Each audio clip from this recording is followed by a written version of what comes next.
Assalamu alaikum wa rahmatullah. Welcome back to the Prophets and Demons series. In today's episode, we explore an important part of history connected to the time of the Messiah, the groups known as the Sadducees and the Pharisees. These were not just ordinary people, they were influential groups who shaped religious understanding and society in powerful ways. But they also had major differences in beliefs, attitudes, and how they approached the truth. In this episode, Dr. Shadee Elmasry will explain who the Sadducees and Pharisees were, what they believed, and why their role is so important in understanding this period of history. So stay with me till the end because this is something many people don't fully understand. What happens in this phase of Bani Israel, unfortunately, it's going to remind you a lot of our ummah. And at this point, even if they had that small period of time where they got independent for about 100 years, but the people had divided into four groups. The main line was Jews and Samaritans. Like, they didn't talk. They didn't even consider each other believers. The Samaritans considered Jews innovators who altered God's religion and who added books that Moses never said to add. They worshipped at a different qibla. The Jews, in contrast, said, we have the line of priests from Zadok, time of David. David and Solomon built this temple. How many prophets have come from here? And most importantly, they continue to have prophets, as we're going to see. Zechariah, then Yahya, then Isa. So I asked somebody in scholar in Judaism, and I said to him, my personal opinion, the Samaritans are a mix of good and bad. They genuinely believed in God, obviously, and followed the law. And one of the signs of that is that their whole religion was pagan. And they fought through that. They flushed paganism out of their world. So that's impressive. But I don't believe that they're fully sincere, because they just formulated an anti-Jerusalem religion. And their ijtihads, their decision-making in religion, their theology is based on political happenings. Because they hate the southerners of Jerusalem, that's why they cut the books out after Moses. So the Samaritan Bible is only the 5 books. That's it. No other books. But why? Is because all those other prophets, all those other books point to Jerusalem as the center. If they admitted David, Solomon, Jeremiah, all these other prophets, they would have to honor Jerusalem. They would have to be subservient to the priests there. And the priests there hate them. So they're not fully sincere, in my opinion. Their whole religion was based on a political circumstance, and they built a theology around it. A grudge that they had, they built the theology around it. So my question was to him is, did they get prophets from amongst them? And I think, because I'm telling you, I don't think they would. They're the innovators. They're actually the innovators. Although they're calling the Jews the innovators. They're the ones who created a whole new religion. Yes, it was nice that they were told you're not going to lift a finger or touch a brick. I agree with that. And maybe in that position you feel like you have no other choice but to create an anti-Jerusalem Judaism. But nonetheless, this cannot be the true religion of God. They're also negating all these other prophets. How is that acceptable? And he answered to me, no, they never got prophets. And I said, did the Jews get prophets? He said, yeah, they did. We know they got Zechariah, they got Yahya, they got Isa. So they actually, by the book, if we're just going by the theology, they were the correct theology. And the Samaritans, these were the actual innovators. Although, ironically, the way Iblis, if he wants to innovate, he's going to make the innovators call everyone else innovators, right? That's what the logic, that's how you play mind games with people, right? So that was the hard line. Now, within the Jews, they're no basket of fruit of innocent people either. And they ended up with 3 groups. They broke up into 3 groups. The first group were the original priestly class, the Levites. These Levites have enjoyed the priesthood and being elite and being the lettered ones and the scholars, and they run the rituals. It's as if, like, let's say you run the Haramein Sharifein. You have that power. They run the temple. But they become disconnected from the people. They'd become administrators. They'd become legalistic. And they stopped doing dawah to the people. And believe it or not, they stopped believing in angels and afterlife. I was like, whoa, how do you stop believing in the afterlife? What's the whole point of the whole thing then, right? So they were a priestly class that was hollow on the inside. It's just word, power. All they cared about was the power. They didn't care about guiding the people at all. They did no dawah.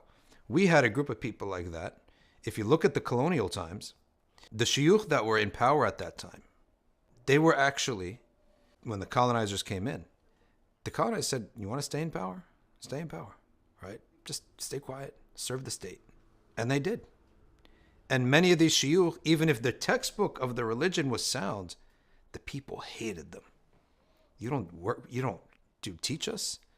You don't care about nothing but lining your pockets. You just go to these presidential and meet with the kings and dictators and whatever.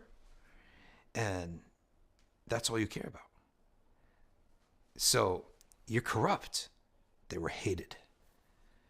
So because of them, because of that, the people started their own religious group, still within Judaism, studying the same books. But they're like, these priests, these Zadokites, these priests, they're terrible. These were known as the Sadducees. And Sadducees is just a corruption of Zadokites from Sadiq, the high priest, Levite from the time of David, and that chain of transmission. Zadok, Zadokite, Sadducees, whatever you want to call it. But that's that group. All they really cared about is staying in power and ruling over the people. They didn't do dawah. They didn't preach. So someone had to fill that gap. And a group of regular people started studying the Torah. And they started a dawah movement that preached the importance of doing good deeds, looking Jewish, studying the Torah. And these became the Pharisees. The Pharisees did believe in the afterlife, did believe in angels, did promote spirituality, and were a mass movement that started a little before the Maccabees and that really took off under the Maccabee rule. But they had a problem. And their main problem essentially was that because they are a mass movement, you have to just focus on the outsides a lot. And over time, it became a performance. It's like performative. And their path was good, their preaching was good, but on the inside, they sort of became empty. And it was just a show. And overtly religious groups have to be careful because you promote virtue signaling and nifaq and riyah. It's like out of fear. It's like, oh shoot, if I don't show up here with my beard a certain length, what are people going to say? If I don't show up here and make sure that I got the image of Deen, well, what are people going to say about me? And you may say to yourself, I need to sort of relax a little bit and take it easy. But if I do, they're going to say bad things about me. They're going to exclude me from the group. So peer pressure started to take over. And the Pharisees hated the Sadducees, and the Sadducees hated the Pharisees. And they did have this main difference on the afterlife and the presence of angels. The Pharisees said the Sadducees, they don't care about the people. The Pharisees went around to temples and villages preaching, collecting students, getting followers, etc. So that's 3 groups so far. Then within the Jews, they had another group, and this was the group that basically said, this whole thing is cooked. We're out. And these were the Essenes. The Essenes looked and said, nothing is fixing this division amongst us except the Messiah. And they left the city life altogether to live in the village, to live out in the desert land, have no possessions except ink and paper. And all they would do is preserve the books by writing the books. And they wanted no social life. They cut off everybody. We want nobody. We're not going to get involved. We're not going to talk. We're not going to interact. We're not going to build cities. So every time a group got big, they would separate to make sure to keep the number small, living tents. And the Dead Sea Scrolls were found with them. A Jordanian boy one time walked and found it a little cave. He kicked an urn and he found these scrolls, documents of these Essenes awaiting the Messiah and basically saying, it's all over. The Beni Israel is done. This division. Sometimes you can have a pessimistic day and see the Ummah in the same way. Like everyone, all these groups, whichever you want to be religious, you're going to end up with a group. Because if you want to study, you need investment. You need to invest energy. You need to make decisions. You can't say, oh, it's all good. I'm good with everyone. Yeah, but if you're going to study, which book are you going to study? Immediately you're going to be put into a camp. There are countries you cannot be a religious person except you're one in two camps. Right? And you start to feel that we're in that phase. And what would we be like if we were living amongst them? Keep watching because the differences between these two groups carries a lesson that is still relevant today. Well, we do have an example because I did pop the question to one biblical scholar. He's a Muslim, so I trusted his response. And I said to him, well, we know that in this setting of sectarianism, hard lines, softer lines, some theological lines, some like behavioral lines, like the Essenes wouldn't even interact. We know that Imran was a righteous man. Zechariah, of course, is a prophet. Maryam is born at this time. This is the holiest woman, born in this terrible era of sectarianism. Of course, Prophet Yahya is born, and then Prophet Isa is born. So this is a very, very concentrated amount of sanctity and holiness that emerges at this time. And so my question is, are they Sadducees or are they Pharisees? And he said, when you study them, you can't put them in either one. Lineage-wise, they're from the Sadducees. Belief-wise and action-wise, they're from the Pharisees. In other words, by lineage, they are the right. Imran is from Zadok. They are the whole family. Imran is from Judah. This is the elite. This is the religious elite. He was born into the religious elite. But they didn't have the same beliefs as the Sadducees, nor the same behavior of distance from the people. They strive to do da'wah. And Zechariah was a preacher. This is why Zechariah, later in his life, when he gets the sign that you're going to have a child, is you can't speak. Well, he's a preacher. This is all he does is speak. So when he doesn't speak, everyone's going to know that he's staying silent. And he himself will just be busy from teaching and preaching to dhikr and ibadah. That's why Allah made his tongue. If he does dhikr, he can speak. If he speaks to the people, he can't speak. His tongue becomes, that's the sign that he would have his special miracle happen to his wife, which was that they would have a child. And that is the Prophet Yahya.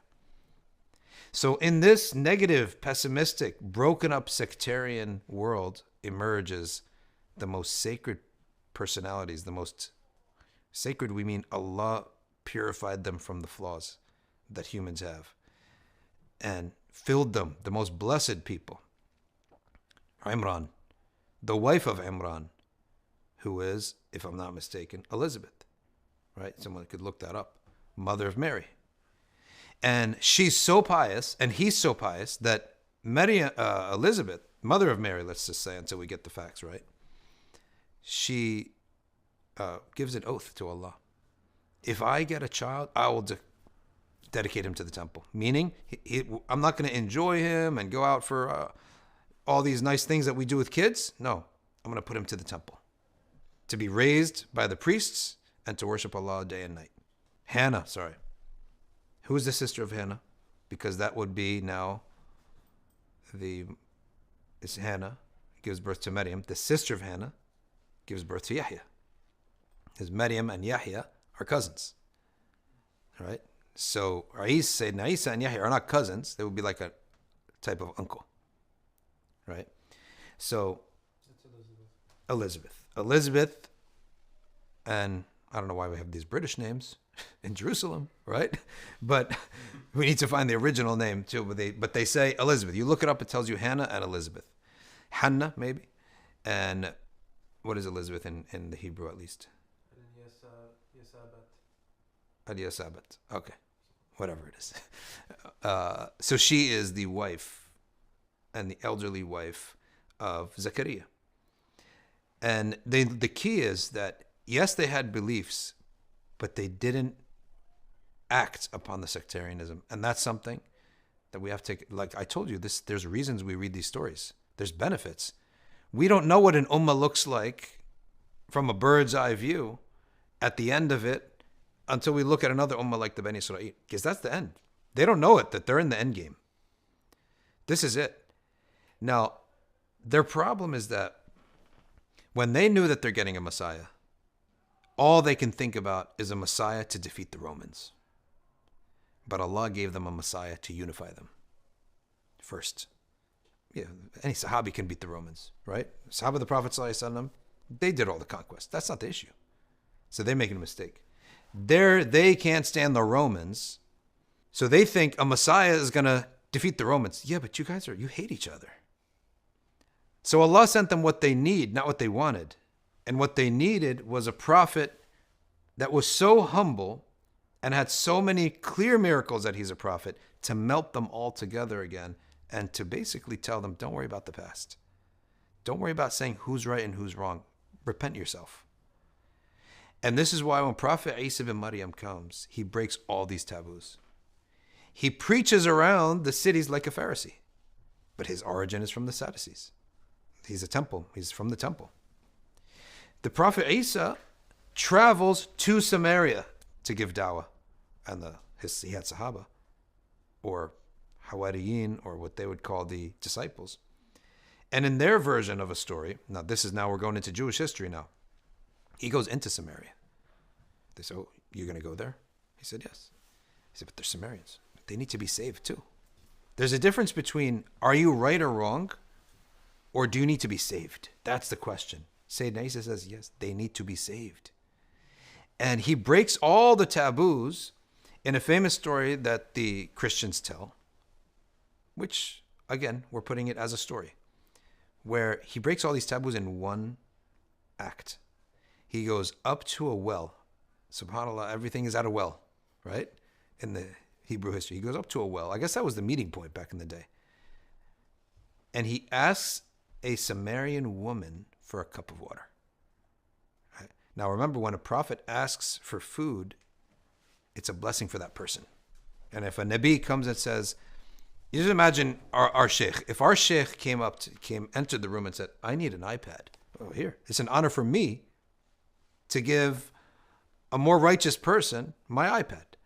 So that's how we understand and interpret Elijah asking a woman at the well for food and water. Now Isa, following in that footsteps, he asks her for a cup of water. The disciples are in shock.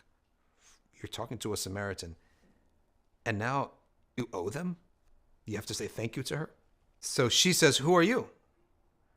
And he says, first I'll tell you who you are. You are a widow 5 times over. In other words, you have 5 husbands. And they either died or divorced. And your childhood was like this. And your son is like this. And your daughter's like that.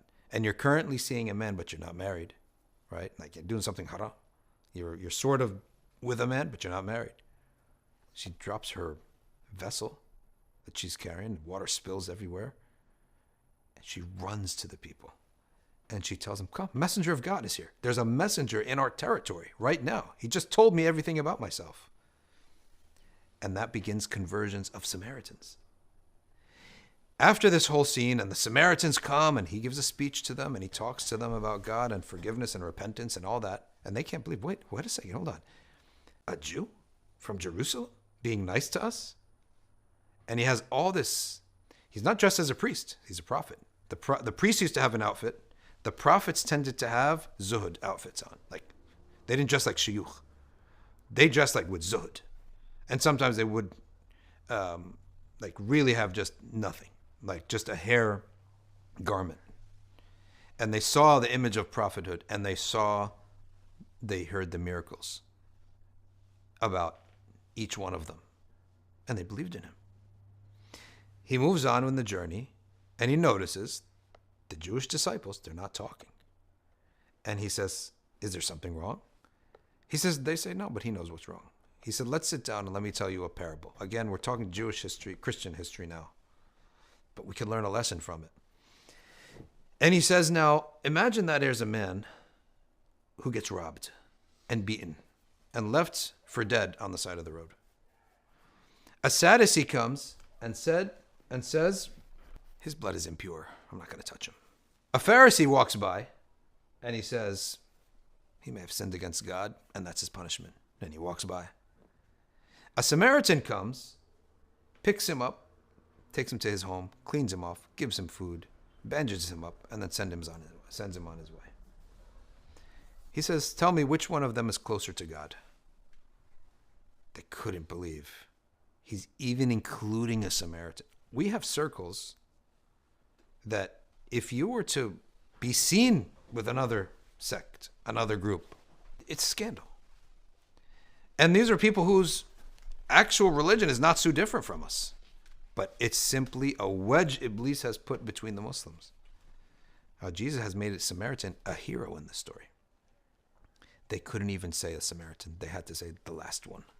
The one who saved it couldn't come out of their mouth, the Samaritan. We have this today, maybe not as bad, but sometimes pretty bad. So another story comes around, and he's trying to purify the intention of these Pharisees who are good, but their hearts are rotten. It's all outward religion. We've seen this.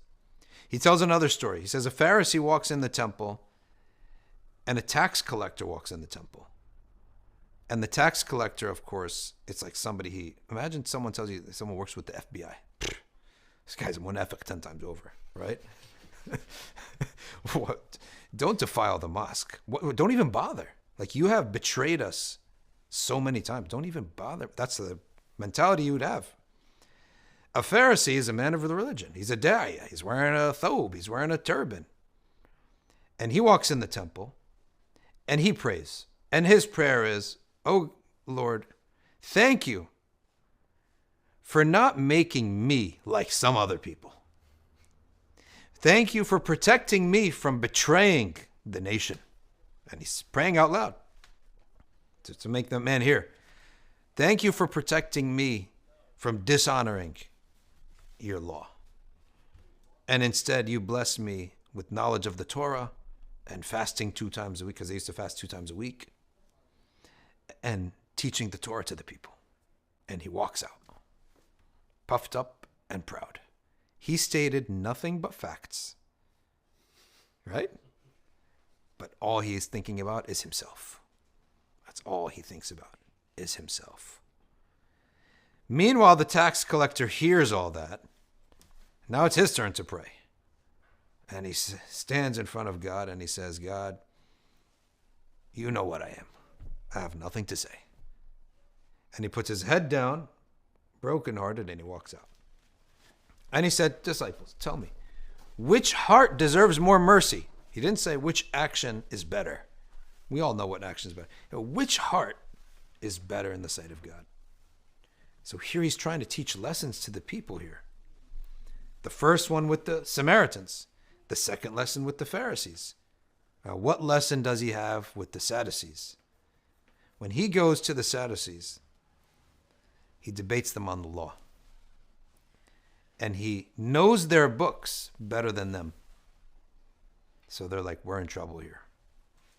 This man is a problem. He knows our books inside out. If he didn't know our books, we can easily say he's a jahil. That's easy to deal with. But when he knows your books inside out and he sat around debating them and quoting chapter and verse, they knew they're in big trouble. So they say there's only one way. We need to find a legal trick to pit him against the Romans. So they agreed to have, let's talk in public in front of everyone. And they plan a scholarly trick against him. This is, again, famous story in the Christian tradition. You might be thinking, oh, why are we studying Christianity? It's Ramadan, right? But there's wisdoms in these stories. And it's also to expand yourself a little bit, because sometimes something new, it's fresh. You want to hear something new. There's nothing wrong with that as long as it's in something that's lawful. Then the Prophet, remember, he told us, narrate their stories. There's ajaib in there. Ajaib are things that, can't believe they said that. That's one meaning of ajaib. You have to X that out. In other words, there's ajaib. Purify them from that. Or there's ajaib, really nice lessons. Now look at this logical trick that they played on Jesus, and look at how he answered it. They said to Jesus, and they brought forth the presence of the Roman governor.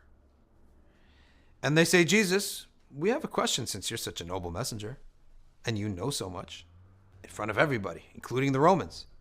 In our religion, is it lawful to pay taxes? That's a problem. If he says the truth, it's not. Right? That's rebellion right there. If he says yes, you betrayed the religion. So you lose the people, because we know it's not lawful.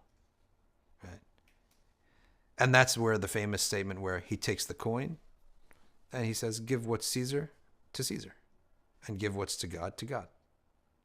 So Jesus, when you look at what he does here, he actually never answers anybody. The premises of their questions are all wrong. He answers the premise. Another Pharisee one time visits his house. The head of all Pharisees. And he visits the house of Jesus at night, covered in a hood so no one sees him, with a little candle. And he says, I have questions. Like, you're saying this. Like when there's a new scholar, he has karamats, but there's some questions I've got. He says some things that we have questions about. So he keeps asking questions and asking questions and asking questions. Okay. Jesus doesn't answer any of them. He says, do you believe Allah can re-give life to the heart?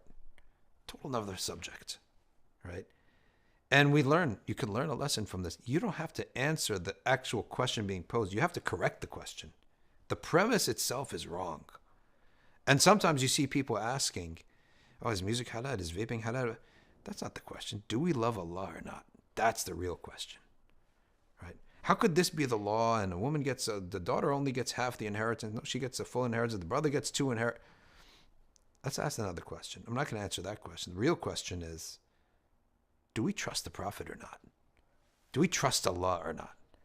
Do we believe that this book is actually from Allah or not? And that's how we have to give da'wah. Jazakallahu khairan for watching. If you found this video beneficial, don't forget to like, share and support the channel. And most importantly, subscribe so you don't miss the upcoming episodes of Prophets and Demons, where we continue uncovering powerful lessons from history. May Allah increase us in knowledge and guide us to the truth. Assalamu alaikum wa rahmatullahi wa barakatuhu.